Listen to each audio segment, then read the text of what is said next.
السلام علیکم ناظرین، MR نیوز ہیڈ لائنز میں آپ کو خوش آمدید کہتے چلیں۔ میں ہوں راشدہ حفیظ۔ وزیر اعلیٰ پنجاب سردار عثمان بزدار کی جانب سے ایک اور انسانی دوست اقدام کیا گیا۔ تفصیلات کے مطابق وزیر اعلیٰ پنجاب عثمان بزدار نے دکھی انسانیت کی خدمت کے لیے ثوابدیدی فنڈز وقف کر دیے گئے ہیں۔ عثمان بزدار کی ہدایت پر لیور ٹرانسپلانٹ، بون میرو اور دیگر امراض میں مبتلا 6 مستحق مریضوں کے علاج معالجے کے لیے 96,44,000 کے فنڈ جاری کیے گئے۔ کوئٹہ سمیت بلوچستان بھر کے سرکاری ہسپتالوں میں ینگ ڈاکٹرز ایسوسی ایشن کا احتجاج جاری ہے۔ تفصیلات کے مطابق ڈاکٹرز کی جانب سے صوبے بھر کے سرکاری ہسپتالوں کی OPDs اور انڈور سروسز کا بائیکاٹ جاری ہے۔ ذرائع کے مطابق سول ہسپتال کوئٹہ میں اپنے گرفتار ڈاکٹر کی رہائی کے لیے احتجاجی کیمپ بھی قائم کیا گیا۔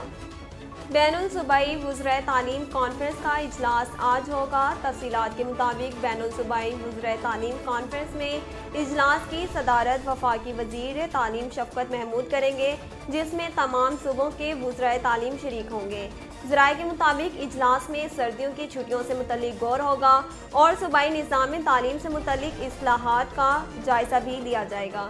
ذرائع نے بتایا کہ وزارت صحت نے سردیوں کی چھٹیاں جنوری کے آخر میں منتقل کرنے کی تجویز دے دی۔ بلوچستان کے 34 اضلاع میں 5 روزہ انسداد پولیو مہم آج دوسرے روز بھی جاری ہے۔ تفصیلات کے مطابق مہم کے دوران 23 لاکھ بچوں کو پولیو کے قطرے پلائے جانے کا ہدف مقرر کیا گیا ہے، جبکہ مہم کے دوران بچوں کو وٹامن A کے قطرے بھی پلائے جائیں گے۔ گوجرا میں موٹر وے M4 پر خطرناک ٹریفک حادثہ پیش آیا۔ تفصیلات کے مطابق موٹر وے M4 پر تیز رفتار کار ٹائر پھٹنے سے الٹ گئی، جس کے نتیجے میں ایک نوجوان جاں بحق اور 4 افراد زخمی ہوئے۔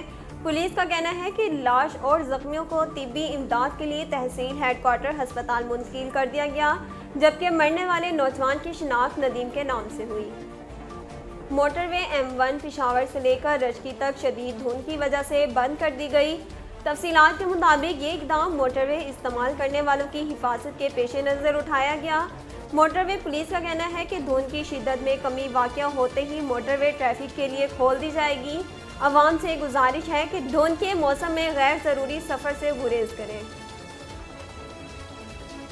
ناظرین، اب تک کے لیے اتنا ہی۔ مزید خبروں اور تفصیلات کے لیے ہمارے YouTube چینل کو سبسکرائب کیجیے اور ہمارے Facebook پیج کو فالو کیجیے۔ اسی کے ساتھ ہی اپنی میزبان راشدہ حفیظ کو دیجیے اجازت۔ اللہ نگہبان۔